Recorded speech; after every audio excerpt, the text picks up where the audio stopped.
Guys দেখো আমাকে মামুন ভাই আটকে গেছে। আমরা আজকে সাইডের মধ্যে পানিও বন্যার পানি হওয়ার কারণে বৃষ্টির পানিতে বন্যার মতন হয়ে গেছে। এখন আমরা সাইডে যাইতেছি, সাইডে যাওয়ানোর রাস্তা নাই, রাস্তা দিয়া পানি, এখন উল্টা পথে যাইতেছি। দেখো এইভাবে যাইতে হইতেছে, ঠিক আছে, এইভাবে। হ্যাঁ, ওই অনেক সমস্যা,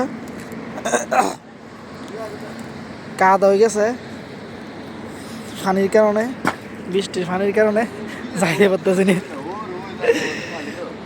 এর কি সমস্যা। তো এই কি অবস্থা বন্ধুরা, আপনাদের এরিয়ায় কি অবস্থা কাজকর্মের জানাবেন। হ্যাঁ, দুইয়া দুইয়া চলো, দুইয়া চলো, লাভ দেন লাভ দেন লাভ দেন, মানিক মিয়া লাভ দাও, লাফ লাফ।